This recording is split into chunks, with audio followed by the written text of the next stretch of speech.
Assalamualaikum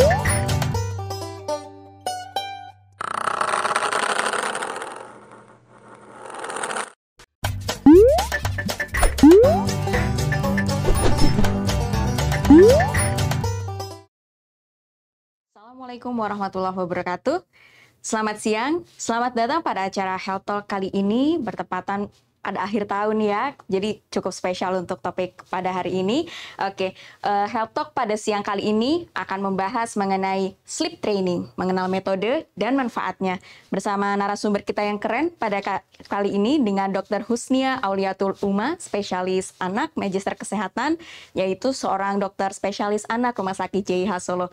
Selamat siang Dr. Husnia. Sudah siap dok untuk Health Talk pada siang kali ini? Selamat siang. Selamat siang. Siap dok, oke nanti kita mungkin sharing santai ya dok ya mengenai sleep training kepada sahabat JIH baik di rumah yang saat ini sedang online di YouTube maupun di Instagram. Siap ya dok ya? Ya, oke. Tak lupa saya juga mengingatkan kepada sahabat JIH, jangan lupa untuk menyiapkan pertanyaan terbaiknya bisa melalui YouTube ataupun Instagram, nanti melampirkan di komen yang tertera, kemudian nanti bagi yang beruntung akan mendapatkan giveaway yang akan diumumkan di akhir acara. Oke, mungkin kita langsung aja ya dok ya, nanti mungkin sharing mengenai sleep training gitu. Mungkin saat ini kan sedang marak ya dok ya, boleh dibilang menjadi tren bagi ibu-ibu muda nih yang menerapkan sleep training kepada anaknya sejak dini gitu dok. Nah kalau boleh diceritakan dok sebenarnya apa sih dok sleep training ini untuk anak gitu? Iya. Kok dulu nggak ada ya, sekarang banyak sekali kok. Lagiin ya. Nah, jadi sleep training itu adalah upaya yang bisa dilatihkan ya ke bayi ya sejak usia dini untuk dia bisa tidur sendiri. Oke. Ya, tidur sendiri dalam artian dia ketika diletakkan di tempat tidur itu tidak dalam kondisi sudah tidur pules, tapi dalam kondisi dia masih agak sedikit terjaga sehingga kemudian dia bisa menenangkan dirinya sendiri dan akhirnya tertidur sendirinya. Oke. Gitu. Berarti ada proses ya dok ya untuk dia menuju terlelap istilahnya dok ya sampai akhirnya dia bisa proses tidur sendiri itu ya dok ya. Kalau boleh tahu dok, kira-kira sleep training ini tepatnya tuh dilakukan atau mulai diterapkan tuh di awal-awal usia berapa sih dok? Iya. Kalau pastinya tuh macam-macam ya, anak-anak tuh macam-macam. Tapi memang idealnya tuh diterapkan sekitar usia 4 bulan sampai 6 bulan. Kenapa kok usia 4 bulan sampai 6 bulan? Ya karena usia di atas 4 bulan itu umumnya anak-anak atau bayi ya, bayi kalau di bawah 1 tahun itu dia masih sudah tidak membutuhkan makanan tambahan atau minum susu pada malam hari. Dan rutinitas untuk tidur terlelap selama 6 sampai 8 jam di malam hari itu sudah bisa gitu. Jadi sudah cukup kuat secara fisik juga anaknya. Jadi sudah bisa mulai dilatihkan usia 4 sampai 6 bulan. 4 sampai 6 bulan itu ya dok ya. Oke, betul juga mulai awal empasi juga ya dok ya. Bayi-bayinya itu ya. Iya. Oke, kalau kira-kira nih dok bagi para moms yang ingin mulai untuk persiapan sleep training, kira-kira persiapan apa saja sih dok yang harus disiapkan baik dari orang tuanya maupun anaknya sendiri untuk sleep training ini? Yang pertama kita melihat dulu kesiapan anaknya ya. Kesiapan anaknya dalam artian kan beda-beda ya, bisa kita mulai dari usia 4 bulan sampai dengan 6 bulan itu. Nah, kita harus kondisikan anaknya dulu. Maksudnya dia tidak dalam kondisi sakit ya, tidak dalam kondisi sakit, kemudian tidak dalam maksudnya pergantian pengasuh, mungkin kan harus pengenalan dulu, kemudian tidak dalam situasi yang kurang nyaman untuk bayi ya. Kemudian yang kedua, upayakan kalau dari mulai usia itu ada yang namanya istilahnya itu bedtime. Maksudnya mungkin cuci tangan dulu mau tidur, ganti baju, kemudian mungkin sebelumnya itu minum susu dulu, seperti itu. Sikat gigi, kan sudah mulai tumbuh gigi ya. Meskipun masih 1-2 itu sudah sebaiknya dilakukan rutinitas untuk menggosok gigi. Nah, itu dulu. Kemudian habis itu ruangannya sebenarnya tempat tidur yang ideal ya, kaitannya sama tempat tidur. Kalau misalnya usianya masih kurang 6 bulan memang disarankan sih masih tidur satu ruangan sama orang tuanya, tapi sebaiknya memang beda tempat tidur, dibedakan tempat tidurnya. Kemudian sebaiknya kasurnya juga ya, persiapan kasurnya juga kasur jangan yang empuk. terlalu empuk, nanti resiko nanti misalnya anaknya tiba-tiba tengkurap. Kalau kasurnya terlalu empuk, jangan-jangan saluran napasnya tertutup seperti itu, resiko dia mengalami sesak napas dan kita mungkin tidak tahu ya, tidak bisa mengenali anak pas waktu itu. Terutama itu sih untuk persiapannya sebelum Berarti memulai. bisa untuk dipisahkan kasurnya walaupun dalam berada satu ruangan ya dok ya. Untuk usia kurang dari 6 bulan, 6 bulan. ya, Okay, rekomendasi gitu. Tapi kalau misalnya sudah lebih dari 6 bulan kita baru kok anakku belum sleep training gitu, mungkin bisa dipraktekkan, nanti ruangannya terpisah.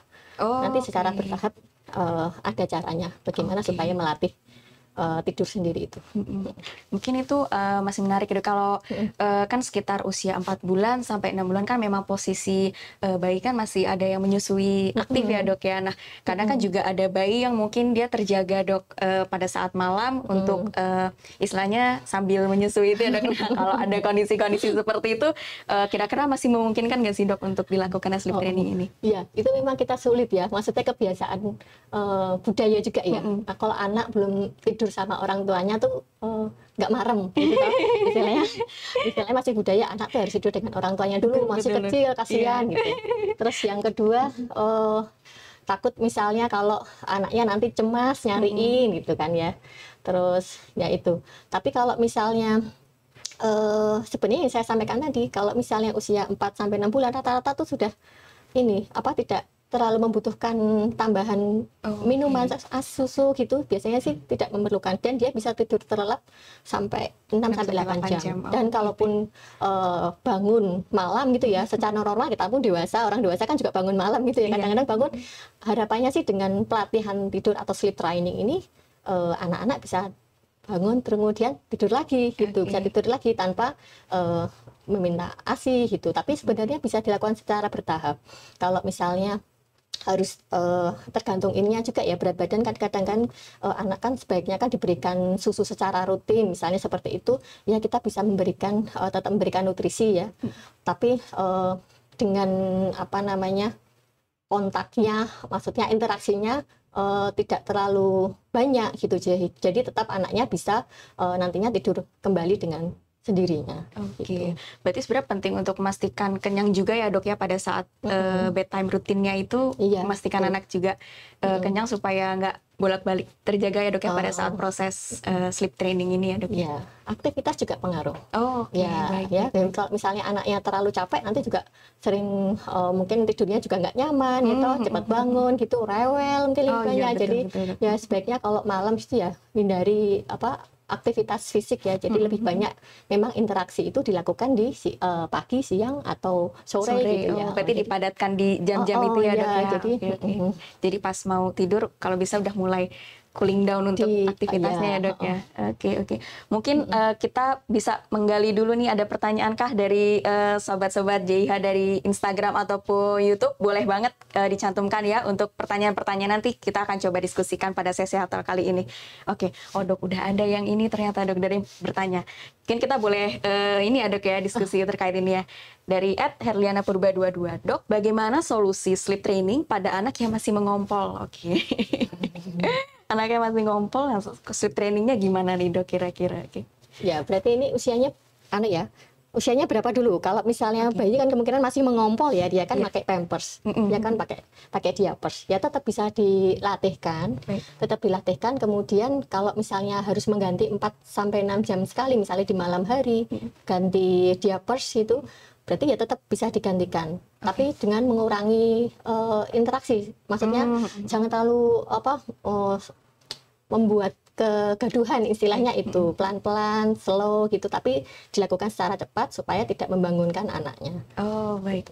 Berarti untuk mengganti diaper sebenarnya nggak apa-apa ya dok ya, tapi asalkan nggak sampai membuat anak full melek lagi istilahnya dok ya, supaya proses tidurnya itu tidak terganggu ya dok. Kalaupun dia melek nanti tertidur lagi dengan sendirinya. Siap dok.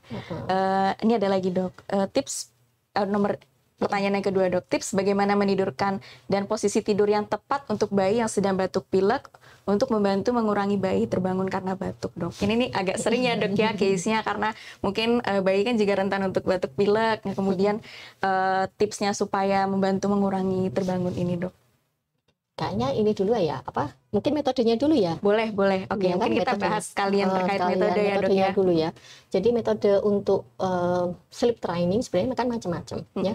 Ada yang jadi penelitian di luar negeri itu ada yang meneliti, oh anak ditidurkan saja, itu jadi waktunya dia tidur, ini orang tua yang menentukan waktu tidur, kemudian anaknya diminta tidur, nanti anaknya nangis terus ya dibiarin aja, ada yang seperti itu, dibiarin aja sampai anaknya kemudian capek sendiri, akhirnya tertidur. Ada seperti itu metode yang pertama. Yang kedua itu jadi anaknya di waktunya tidur ditaruh di tempat tidur, kemudian ketika anaknya menangis ditunggu sebentar, nanti kalau nangisnya masih lanjut terus, baru kemudian anaknya didatangi tanpa diangkat. Jadi mungkin ditepuk-tepuk punggungnya, dielus-elus gitu ya. Itu kemudian dengan seiring waktu harapannya nanti didatanginya semakin jarang ya kan, sampai dengan pagi gitu. Jadi nanti dilihat, ditengok, dibiarkan, dibiarkan lagi, ditengok, seperti itu. Itu latihan ya, memang membutuhkan ini kesabaran dari orang tua. Berarti istilahnya juga ada kesepakatan dari orang tua ya, Dok ya, maksudnya kalau anak nangis dibiarkan dulu gitu. Berarti itu harus ada ini kita kan. Ya. Mungkin ada yang nggak tega gitu kan, Dok. Ya, harus kesepakatan juga dari orang tua, pengasuh. Betul, Dok. Itu anaknya nangis terus, kalau nggak diangkat-angkat gimana? Itu baru saya latih tidur, latihan tidur sendiri kan bisa jadi kan yang pengasuh yang lainnya mungkin dalam satu rumah kan ada yang setuju atau enggak, jadi memang keputusan bersama untuk mana metode yang mau dipilih. Baik. Nah, kemudian metode yang lainnya tadi yang berdua ya, yang ketiga itu kalau kita nemenin hanya duduk saja, anaknya tidur gitu, ditemenin gitu, kan lebih anaknya masih merasa keberadaan kita kan masih ada gitu. Kemudian secara bertahap ya kita itu minggir gitu, semakin jauh masih di dalam ruangan itu, misalnya anaknya udah 6 bulan gitu ya, anaknya masih di pengasuhnya masih di ruangan itu, tapi sudah mulai menjauh mendekati pintu dan seterusnya sampai akhirnya ditinggal.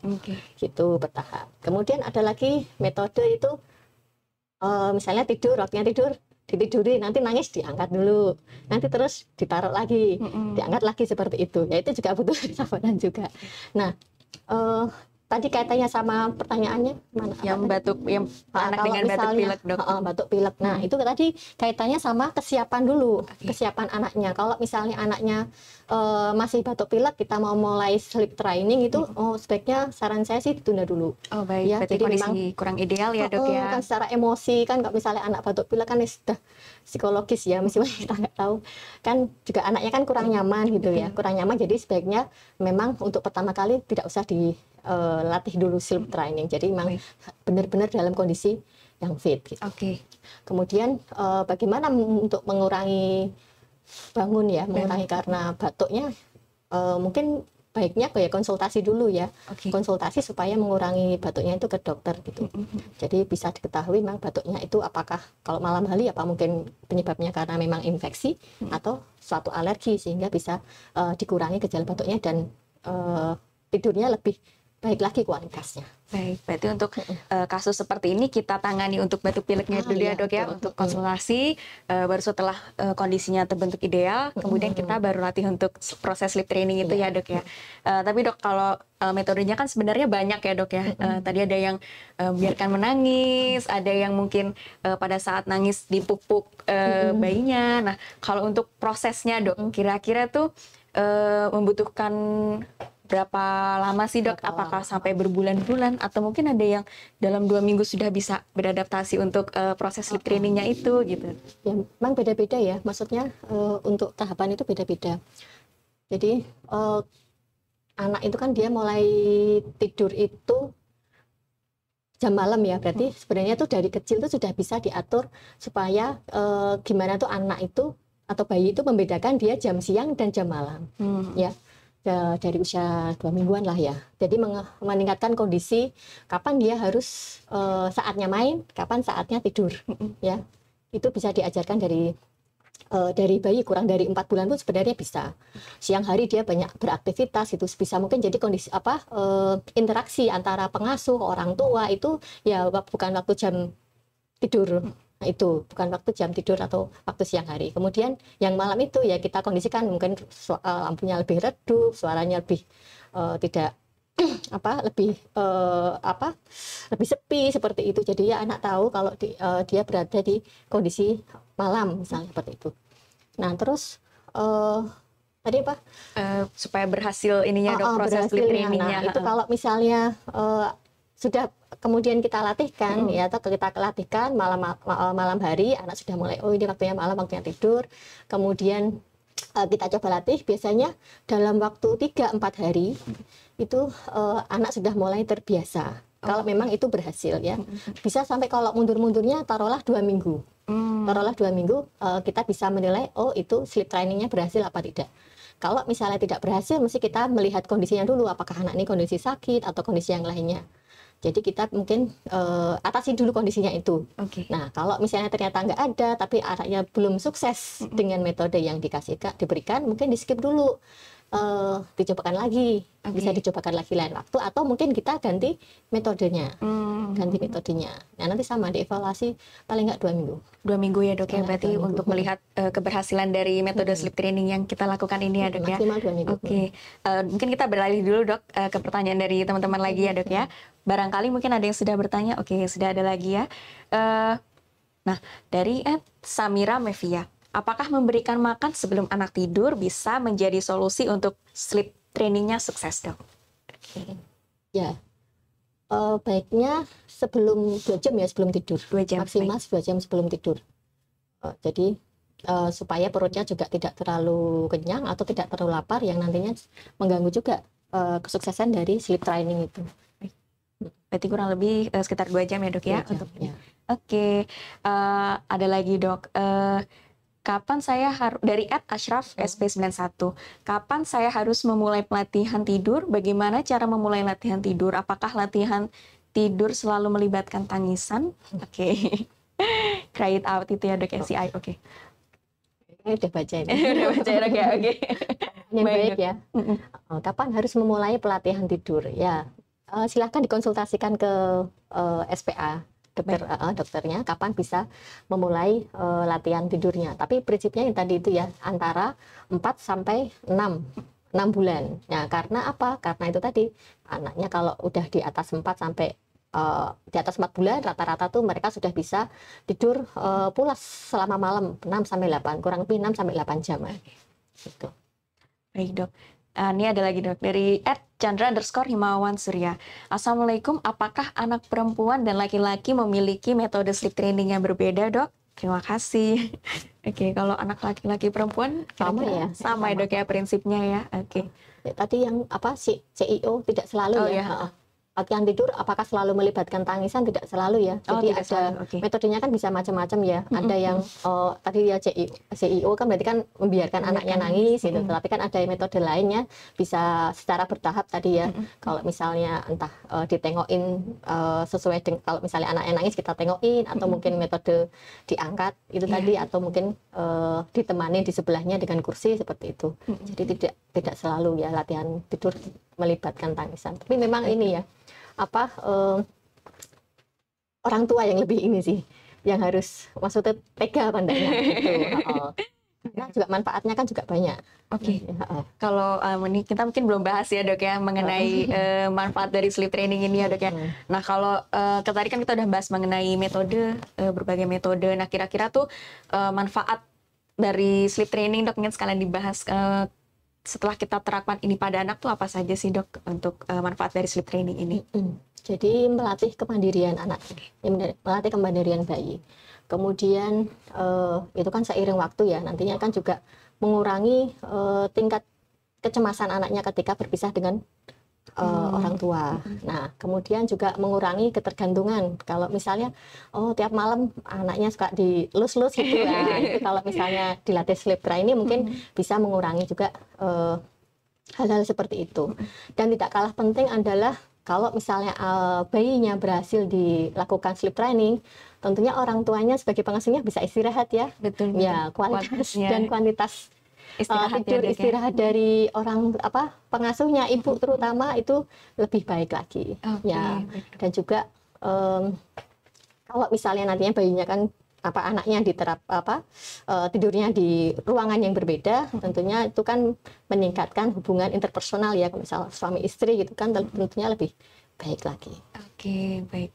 Berarti melatih kemandirian anak juga sedari dini ya dok ya. Berarti, kalau misalkan dok, pada saat toddler nih, kita baru kan biasanya kan sleep training kita aplikasikan yang saat ini kan banyaknya di bayi ya dok ya. Nah kalau misalkan sleep training ini di toddler gitu dok, kan udah mulai aktivitasnya luar biasa. Kira-kira masih memungkinkan nggak sih dok untuk proses sleep training ini kalau udah mulai masuk usia toddler ini dok? Masih bisa. Masih mungkin ya dok bisa. Ya? Kalau metodenya berarti kurang lebih ya sama seperti 5 metode tadi itu ya dok ya? Iya. Tapi ini dulu yang penting pastikan itu tadi. Bedanya kan kalau udah batita atau balita istilahnya ya, itu kan anaknya kan sudah banyak mainnya ya toh, sudah banyak mainnya. Nah itu kan kadang-kadang kita kan main itu di kasur seperti itu. Nah, sebaiknya dihindari. Jadi kasur itu untuk baiknya emang idealnya untuk tidur saja. Jadi ketika sudah di kamar tidur itu ya berarti untuk waktunya tidur gitu. Terus makanan, seperti makanan kan juga tadi ya harus bedtime, ada bedtime itu coba tetap diupayakan gitu. Ya sebenarnya hampir sama sih. Oke, berarti secara garis besar hampir sama ya dok ya untuk ini ya. Soalnya saya juga punya anak toddler dok, tapi saya pas bayi memang saya belum menerapkan sleep training karena juga bapaknya belum tega. Untuk proses sleep training ini, jadi memang kan harus butuh ini ya kesepakatan antara orang tua juga kan dok. Jadi memang kalau toddler masih bisa nggak ya gitu? Itu sih pertanyaan saya sih. Jadi saya ikut tanya ya dok. Oke, mungkin ada lagi dok. Ini pertanyaan dari sahabat JIH dok, dari Farhan SP5. Apakah membuat bayi terjaga lebih lama di siang hari membantunya tidur lebih lama di malam hari? Anak saya head banging atau body rocking atau head rolling. Apakah ini tidak berbahaya? Oke. Jadi kalau anak itu kan sebenarnya kan ada jam ideal untuk dia durasi kapan dia tidur ya. Jadi kalau misalnya bayi itu sekitar 16 sampai 17 jam, kemudian seiring peningkatan usia itu semakin berkurang jamnya. Nah, jam tidur itu tidak hanya didapatkan waktu malam hari saja, tapi didapatkan di siang hari ya. Jadi kaitannya sama tumbuh kembang sebenarnya tidak hanya tidur durasinya saja ya durasinya saja, tapi juga durasi tadi maksudnya tidak hanya dari segi berapa kali, berapa lama tidurnya, maksudnya kualitas tidurnya, tapi juga berapa lama tidurnya. Nah, itu kalau misalnya dipenuhi, itu kan juga membantu untuk tumbuh kembang anaknya. Jadi kalau misalnya tidak tercukupi di malam hari, memang baiknya memang siang hari ya tetap ada tidur. Terlebih kalau misalnya masih bayi gitu ya, terlebih masih bayi itu rata-rata kan 2-4 jam sekali kan masih tidur gitu. Jadi memang tidak berkorelasi sih sebenarnya, karena kan jumlah tergantung ada waktu jumlah tidur yang ideal berapa itu tadi, dan rata-rata tidur itu banyak didapatkan di malam hari itu tadi. Kemudian yang selanjutnya anak saya head banging ya. Apakah ini tidak berbahaya dok?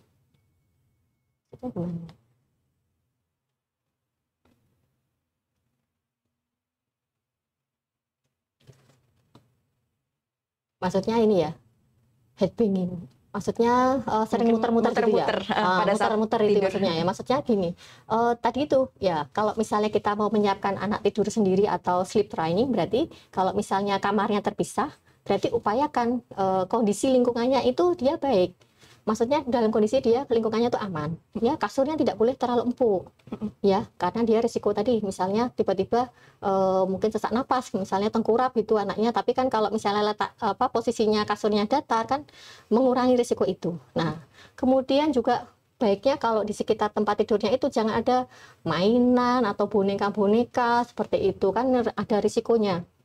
Ada risikonya nanti itu tadi lingkungan yang kurang baik akhirnya berisiko anak mengalami gangguan yang lainnya yang tidak kita harapkan seperti itu. Berarti penting juga untuk ini ya dok ya, dipantau CCTV kan mungkin kadang ada juga ya, yang ditempel CCTV di sekitar area kasurnya itu ya dok ya. Atau yang penting itu lingkungan kasurnya itu jangan ada yang lainnya lah, atau tempat Oke. tidurnya terutama harus yang datar gitu.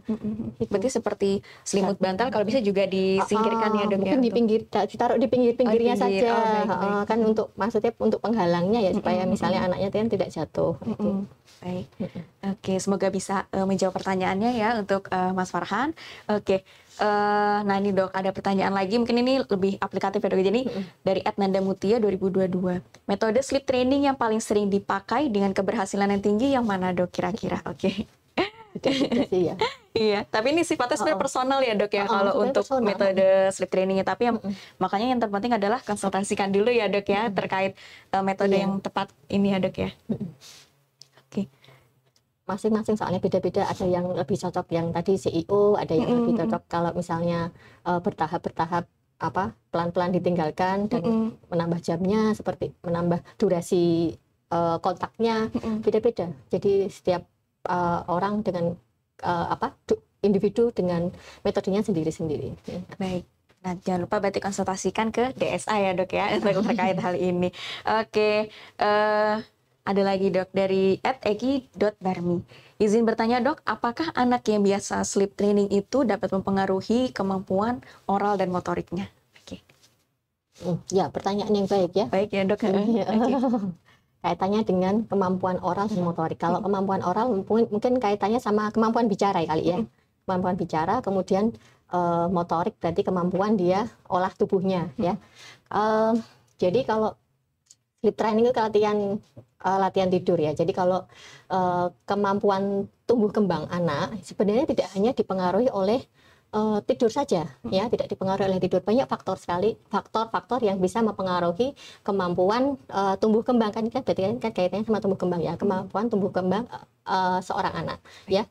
Di samping tadi ya durasi tidur tadi ya, durasi tidur, kualitas tidur, waktu mulai tidur, kemudian juga yang kaitan sama pertumbuhan itu dia nutrisinya bagaimana ya, nutrisinya bagaimana, kemudian stimulasinya bagaimana, itu hal-hal yang ikut berpengaruh untuk pertumbuhan dan perkembangan. Termasuk di sini adalah kemampuan oral dan motoriknya.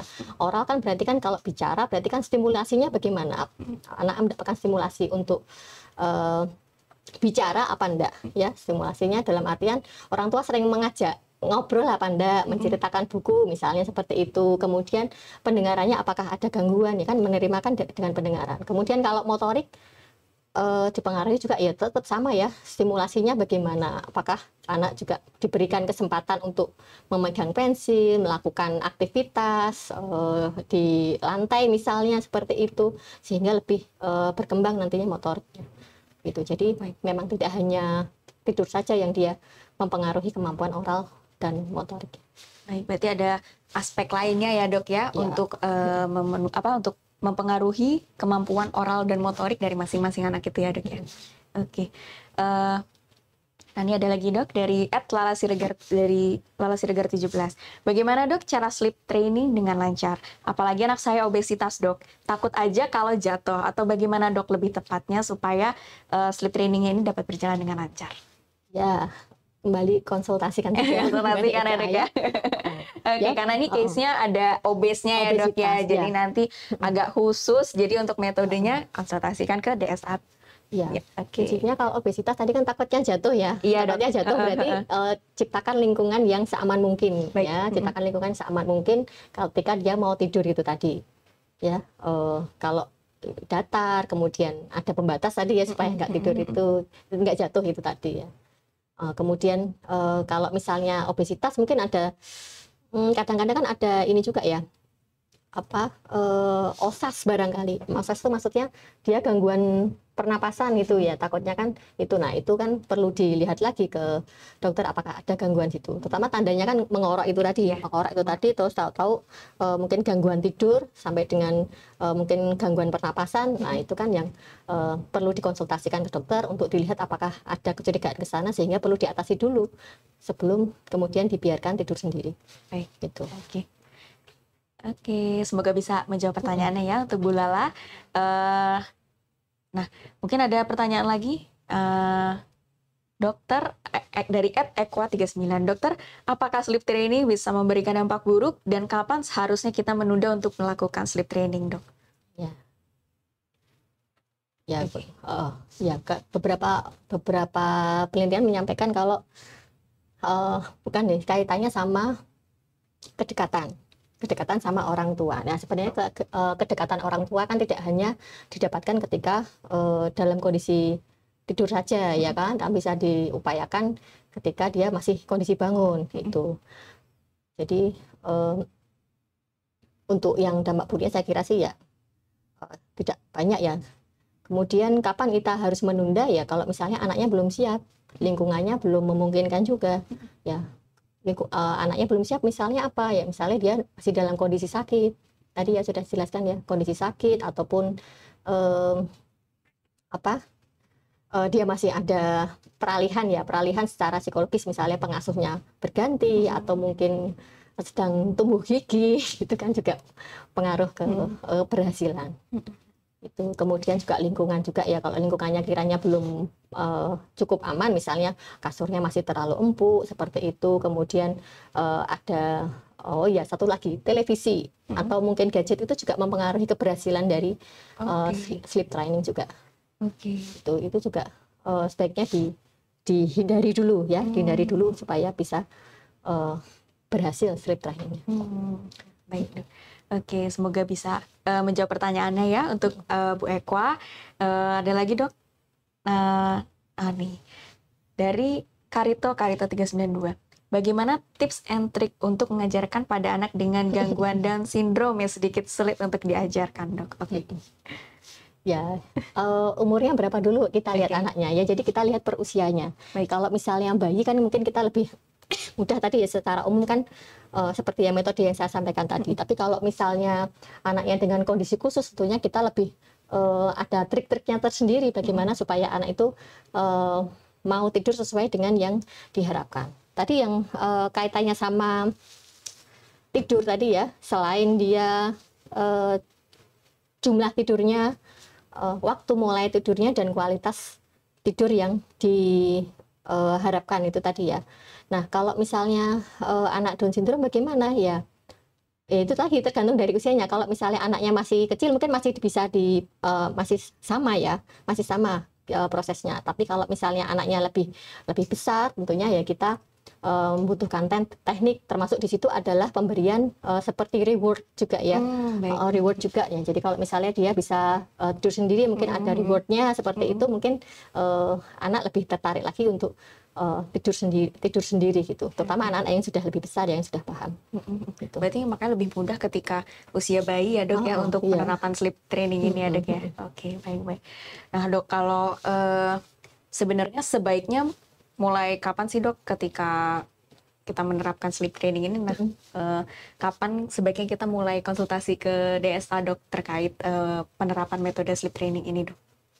Jadi memang boleh aja misalnya anak mulai usia 4 bulan mungkin bisa mulai dikonsultasikan untuk proses mana sih metode yang cocok untuk dilakukan latihan sleep training ini atau pelatihan sleep training ini. Jadi mulai 4 bulan, kemudian nanti biasanya dokter anak mungkin menilai dari kesiapan dari anaknya, kemudian juga lingkungannya, juga pengasuhnya nanti untuk pemilihannya.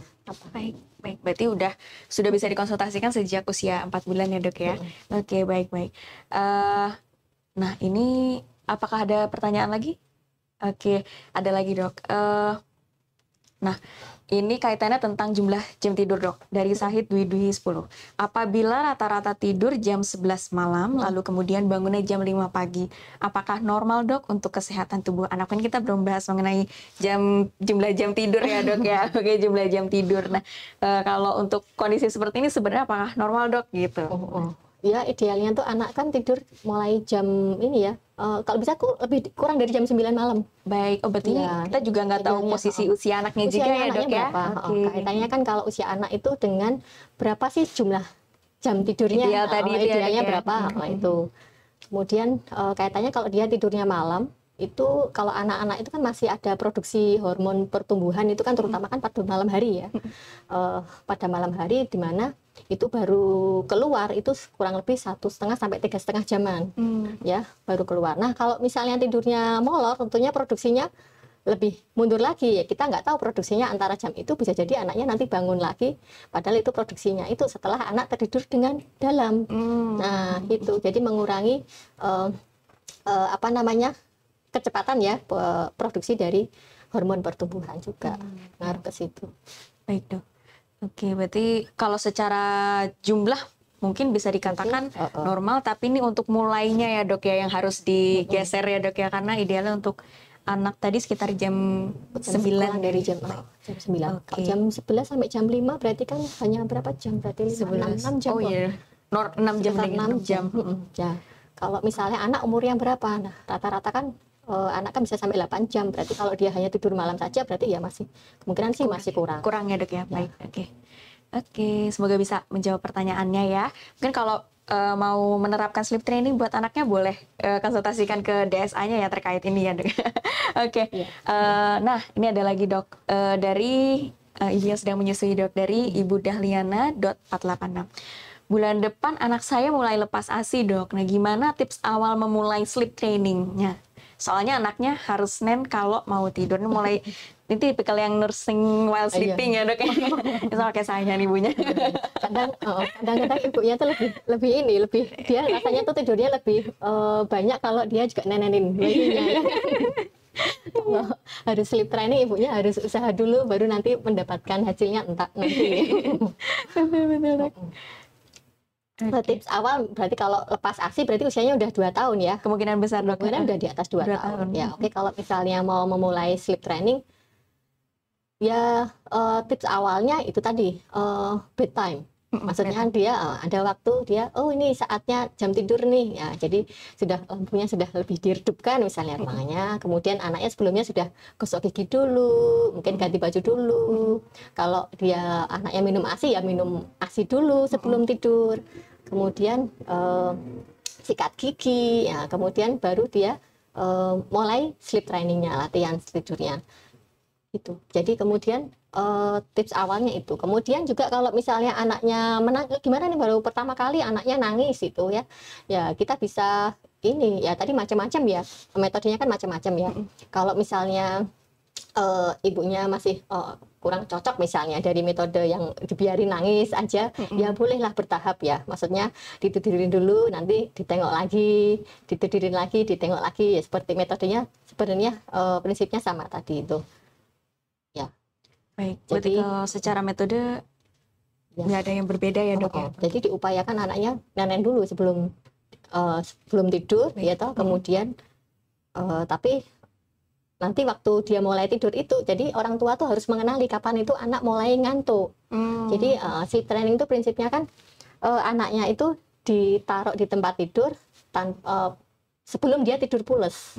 Nah, jadi kalau misalnya ibunya anaknya biasa nenenin sebelum tidur, ya berarti ketika nenenin, kemudian orang tua mengenali, ibu mengenali anak ini sudah mulai mengantuk atau belum. Tandanya apa? Udah mulai ngantuk, mungkin sudah menguap, ya toh, mengucak-ngucak, anaknya udah mulai rewel itu. Nah, ketika kondisi itu dia sudah mulai bisa dilatih untuk ditempatkan di tempat tidur tersendiri. Nantinya dia akhirnya harapannya bisa tidur sendiri. Ya, jadi tidak sampai anaknya tidur pules waktu nenek gitu ya.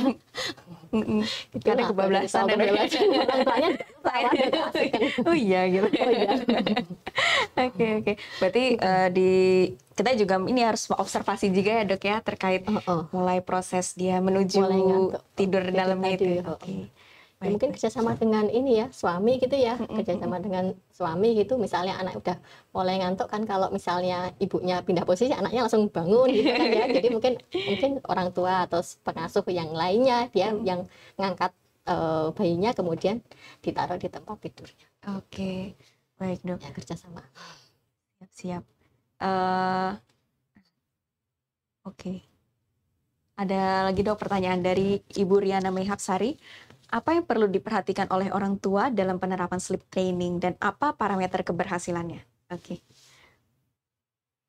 Jadi yang perlu diperhatikan oleh orang tua dalam penerapan sleep training, yang tadi itu ya sebenarnya sudah banyak kita bahas juga ya. Ya. Jadi yang pertama, lingkungannya tadi ya, lingkungannya dulu. Lingkungannya pastikan dia dalam kondisi aman dulu, aman untuk bayinya. Kemudian yang kedua, secara umum kondisi bayinya dalam kondisi dia sudah siap untuk dilatih tidur ya.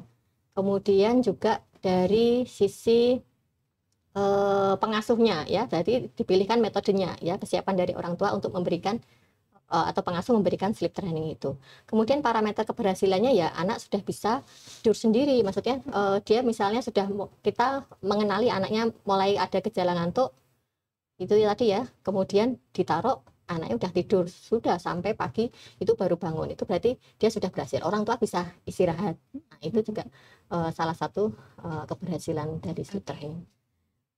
Berarti istilahnya istirahatnya lebih enak gitu ya dok ya, kalau bangun-bangun lebih segar tuh tandanya berarti kita sudah berhasil ya dok ya dalam menerapkan sleep training ini ya dok ya. Udah tidur sepanjang malam nggak bangun-bangun itu, kalaupun bangun dia bisa tidur lagi, itu berarti sudah berhasil. Sudah berhasil ya dok ya. Oke. Mungkin bagi para moms-moms yang mulai terinspirasi gitu, boleh banget dicoba untuk metode sleep training, tapi ada baiknya jangan lupa untuk konsultasikan dulu ya moms saya, supaya sleep trainingnya ini bisa lebih berhasil dan mungkin lebih tepat ya dok ya untuk metode yang akan diterapkan nanti, karena bisa dibilang sifatnya tadi ya seperti yang sudah kita bahas ya dok ya, karena memang sifatnya itu personal ya dok ya. Untuk mungkin bisa aja anak A menerapkan metode yang CIO tadi, atau mungkin bisa jadi anak yang B metodenya lain lagi gitu, dan itu memang ada baiknya untuk dalam penerapan itu dikonsultasikan dulu ya dok ya. Oke. Apakah mungkin bagi moms yang akan bertanya atau masih ada yang sedikit mengganjal, boleh bertanya lagi melalui Instagram atau YouTube Live, karena nanti akan mendapatkan giveaway bagi penanya yang terbaik, dan itu nanti akan diumumkan di akhir acara nanti untuk 4 orang yang beruntung ya. Oke. Nah, mungkin ini ada lagi dok kaitannya tentang sleep training pada toddler tadi ya dok ya. Kita udah mulai bisa menolak. Ini kalau secara metode tadi sudah dijelaskan sebenarnya sama ya dok ya. Cuman nih kalau ini kasusnya adalah dia udah mulai bisa menolak gitu dok. Udah mulai nggak mau gitu. Nah itu gimana dok kalau untuk yang proses seperti itu? Oh iya, 2 tahun itu kan berarti dia anaknya aktif-aktifnya ya kan, senang jalan-jalan ya kan ya. Memang ini ya harus trik kan ya, banyak triknya ya supaya anak itu mau untuk dilatih tidur itu. Jadi ya tadi tetap dicobakan ya, tidak dicobakan yang dasar tadi ya, yang dasar tadi. Kemudian kalau misalnya usia 2 tahun berarti mungkin udah mulai banyak aktivitas fisik ya. Ya mungkin perbanyak aktivitas fisik di siang hari, sore hari ya. Harapannya nanti kan anaknya kan lebih tidur pulas ya. Kemudian juga itu tadi, anak yang menolak ya, kita kondisikan serumah itu dikondisikan supaya ini waktunya tidur. Kemudian ya bertahap itu tadi, anaknya dibubukkan di ruangan yang berbeda ya kan, kemudian secara bertahap nantinya dilepas untuk bisa tidur sendiri. Kalau nggak mau gimana ya, nanti ada reward misalnya, seperti kalau anaknya mau tidur sendiri. Berarti memang kalau udah usia mulai paham itu pendekatannya ya tadi dok ya, salah satunya dengan reward tadi ya dok ya, untuk bisa istilahnya mengajak supaya juga mau ya dok. Tapi 2 tahun ya masih belum ini juga, belum terlalu paham, 2 tahun belum tahu terlalu paham ya. Memang butuh kalau misalnya ini memang butuh perjuangan, maksudnya dari orang tua ya, mungkin yang banyak harus agak ketegel gitu ya, agak tegel gitu. Kemudian juga mesti keterlibatan orang yang ada di rumah itu harus dia memang harus konsisten. Nah, harus konsisten. Misalnya dari ibu menerapkan sleep training, nanti pasti tinggal ibunya jaga, misalnya jaga IGD gitu, nanti sama si eyang sama siapa gitu. Nggak gitu, dilupain. Nah, jadi harus konsisten supaya tidak ada penolakan ini tadi. Kalau misalnya konsisten semuanya serumah gitu, yang pengasuhnya itu biasanya sih penolakannya lebih bisa dikurangi. Berarti memang kalau itu tadi dok ya, inkonsistensi atau istilahnya jamnya yang beda-beda berubah-ubah tuh juga membuat anak jadi bingung ya dok ya, yang Ya, membuat sleep training ini jadi tidak berhasil ya dok ya istilahnya. Ya. Terus ada ini juga bisa ini kita kan mau nggak mau kan harus merubah jadwal. Kayak tadi ada pertanyaan, tadinya tidurnya jam 11, bangunnya jam 5, padahal itu jamnya kurang ideal. Nah, gimana padahal anak dalam proses latihan sleep training. Ya udah kita ngikutin jadwalnya anaknya dulu ya kan. Ngikutin jadwalnya anaknya dulu, kemudian kita majukan pelan-pelan jamnya, misalnya 3 hari masih jam 11, nanti terus bertahap dimajukan setengah sampai 15 menit gitu, dimajukan jam tidurnya, atau nanti bertahap dimajukan gitu, sebenarnya bisa. Ya, jadi intinya bertahap, bisa dimajukan pelan-pelan, jangan langsung saklek. Mungkin langsung saklek kan susah ya, ya, tapi kalau dimajukan jamnya dengan kita men-setting lingkungannya itu biasanya sih lebih banyak berhasilnya. Jadi nggak langsung berubah jamnya ya dok ya, tapi ada proses bertahapnya itu ya. Karena juga anak jadi, oh ini waktunya digeser nih jamnya, jadi istilahnya memahamkan anaknya juga ya dok ya untuk ini. Dan harus konsisten. Konsisten ya, itu memang kunci. Kunci adalah konsisten gitu. Oke. Oh ya, ini ada pertanyaan dok dari @cindy_tamara_. Nah, mungkin tadi kan kita bahasanya untuk bayi sama anak ya dok, yang sampai 2 tahun ya. Nah, kira-kira sampai umur berapa dok bisa menerapkan sleep training ini gitu? Apakah anak yang mulai fase sekolah mungkin yang masuk SD gitu-gitu, kita juga tetap masih bisa untuk menerapkan sleep training ini gitu? Ya, sebenarnya masih tetap bisa ya, dilatihkan tuh tetap bisa ya. Karena di agama kita juga ya, kan anak kan mesti sudah dipisah tidurnya sama orang tua kan usia 6 sampai 7 tahun kan memang sudah harusnya kan memang sudah dipisahkan. Jadi mau nggak mau memang harus dilatih untuk sleep training ini. Dan kenapa usia yang diambil kok usia yang masih kecil ya, itu untuk menghindari penolakan. Jadi kebiasaan dari awal. Itu takutnya kalau misalnya dimulainya anaknya lebih besar, itu tadi anaknya udah kecanduan di elus-elus seperti itu. Kemudian sudah kecanduan itu misalnya ngempeng ibunya, padahal sebenarnya nggak minum ya. Soalnya kan anak kan usia 6 bulan biasanya kan udah mungkin nggak terlalu banyak minum ASI waktu malam hari, bisa tidur, cuma dia lebih nyaman kalau ngempeng seperti itu. Jadi untuk mengurangi penolakan itu tadi baiknya memang dimulai dari awal. Berarti sebenarnya kalau boleh dibilang memang banyak benefitnya tuh ketika semakin dini ya dok ya, kita mulai menerapkan sleep training ini untuk anaknya ya dok ya. Nah ini kita sudah mau mendekati penghujung acara. Mungkin kalau ada yang pertanyaan lagi, boleh disampaikan di YouTube maupun Instagram ya, kita tunggu. Nah, ini ada lagi dok. Kalau untuk dari @Rafia Fiduddin, mau tanya dok, apakah ada waktu terlambat untuk melakukan sleep training? Tapi tadi sudah disinggung ya dok ya, misal sudah 2 tahun, kalau untuk ini bagaimana penanganannya? Tetap bisa ya dimulai 2 tahun. Ya, memang idealnya tadi ya mulainya antara usia yang masih di bawah 1 tahun tadi ya, 4 sampai 6 bulan tadi. Kalau penanganannya prinsipnya sebenarnya hampir sama ya. Yang penting ciptakan, mungkin barangkali baru gabung ya. Yang penting ciptakan lingkungannya dulu, anaknya kondisinya aman ya, atau kasur yang tidak terlalu empuk ya. Kemudian juga dikurangi mainan boneka sebaiknya memang tidak dihindari ya. Kita tidak mengharapkan hal-hal yang tidak diinginkan selama anak itu kan tidur. Kemudian misalnya kalau terpaksa tidur di tempat tidur yang tinggi, berarti harus diamankan lingkungannya, jangan sampai anak tidur dia hobi guling-guling kemudian terjatuh itu. Kemudian yang kedua, ciptakan situasi ya, kan tadi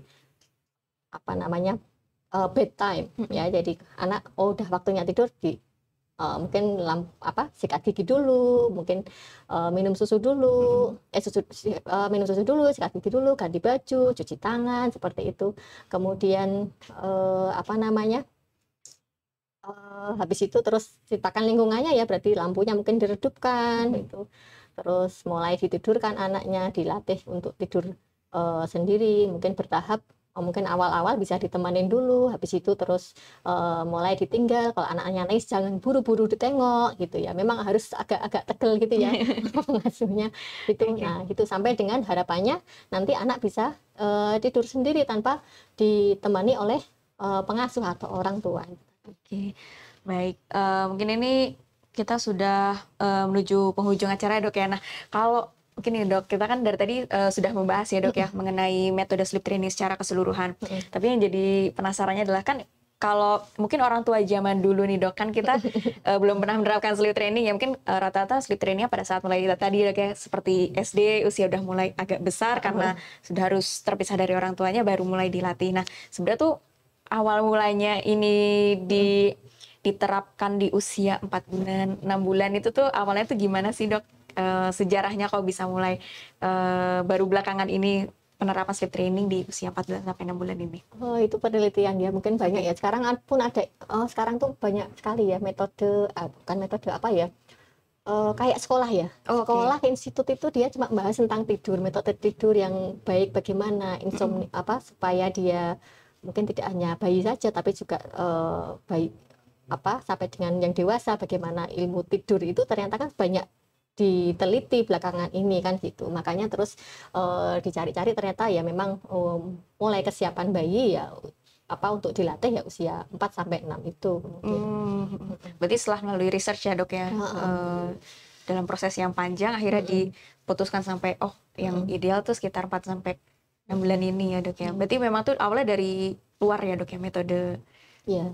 Oke. Kan itu kan ya mungkin dilihat dari apa sih faktor yang mempengaruhi pertumbuhan dan perkembangan di samping dari segi nutrisi, kemudian juga dari stimulasi, apalagi yang dia mempengaruhi pertumbuhan perkembangan. Oh ternyata tidur itu juga bisa mempengaruhi gitu, tapi tidak hanya dari segi apa jumlah tidurnya, tidak hanya dari segi lama tidurnya, kualitasnya juga, waktunya kapan itu ternyata juga pengaruh gitu ya.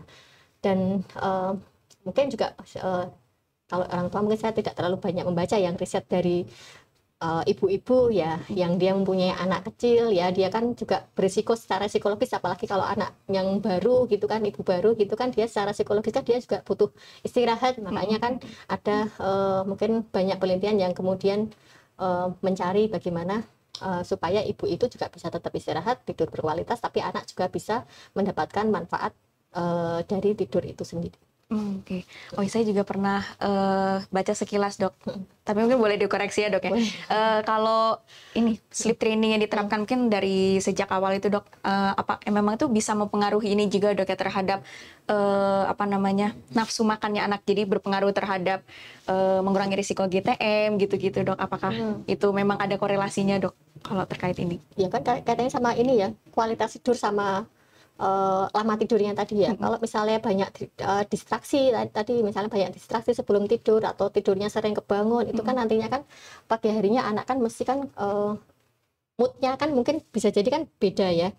Nah sekarang itu banyak penelitian itu yang meneliti sampai dengan psikologis bayi, psikologis bayi itu seperti apa gitu. Wah, udah advance sebenarnya. Bayi kok ada psikologisnya, ternyata memang ada seperti itulah. Itu mungkin yang bisa mempengaruhi anak tuh bagaimana nafsu makannya ketika dibangun di pagi atau mungkin di siang hari itu tadi. Berarti memang secara ini ada pengaruhnya ya dok ya sebenarnya terhadap kualitas tidur yang baik tadi dengan nafsu makannya tuh bisa ada pengaruhnya juga ya. Oke, mungkin itu dok. Ini kita sudah ini ya dok ya mencapai endingnya dari Health Talk kali ini. Mungkin boleh dok sedikit disampaikan terkait closing statement untuk para moms di sana, sahabat JIH yang saat ini sedang menonton terkait dengan sleep training ini gitu. Silakan dokter. Ya. Untuk sahabat JIH silahkan apabila mau berkonsultasi dengan dokter spesialis anak untuk latihan tidur atau sleep training ya, kapan mulainya, metodenya yang dipakai apa, dan untuk melihat kesiapan anak dan juga pengasuh untuk melakukan latihan tidur atau sleep training ini. Oke, baik. Nah, bagi para moms yang mau konsultasi dengan Dr. Husnia, boleh banget telepon atau mungkin datang langsung pada saat beliau praktek ya. Di jadwalnya boleh disampaikan dok, jadwalnya Dr. Husnia? Jadwal saya Selasa dan hari Kamis jam 16 sampai 18. Oke, dicatat ya moms ya. Mungkin kalau ada yang mau berkonsultasi mengenai sleep training yang tepat untuk anaknya, nanti boleh datang di jam prakteknya Dokter Husnia ya. Oke. Tidak lupa saya mau mengumumkan bagi pemenang giveaway yang beruntung dan juga untuk pemenang kuis yang kemarin ya. Mungkin saya akan mengumumkan untuk pemenang kuis dulu. Yang pertama dari susah nih ya, RVN BDN GRH. Selamat. Kemudian yang kedua dari Fatimah YDP. Selamat. Yang ketiga dari @fajar.a.l. Selamat. Dan yang seterusnya ada @fauziatul_ifa. Kemudian yang terakhir ada @_bina. Selamat kepada kelima pemenang kuis yang kemarin ya. Nanti untuk hadiahnya boleh boleh ditanyakan ke admin untuk pengambilannya. Oke. Kemudian yang selanjutnya untuk pemenang giveaway Health Talk kali ini ada 4 orang yang beruntung. Yang pertama dari @dewi.jd. Selamat. Kemudian yang kedua dari Aryan Taufan. Selamat. Yang ketiga ada @rcards.14 dan yang terakhir ada @muhrafi Afifuddin. Oke, selamat kepada semua pemenang. Nanti untuk selanjutnya silakan hubungi admin ya. Oke, terima kasih banyak kepada sahabat JIH dimanapun berada yang sudah menyaksikan Health Talk kali ini mengenai sleep training ya, salah satu metode yang cukup hit saat ini untuk anaknya nanti ya. Bagi nanti yang mau konsultasi ke DSA, boleh menghubungi CS kami untuk info selanjutnya. Oke, selamat berlibur, selamat berakhir pekan, dan sampai jumpa pada tahun 2023 untuk sesi Health Talk selanjutnya. Wassalamualaikum warahmatullahi wabarakatuh. Waalaikumsalam.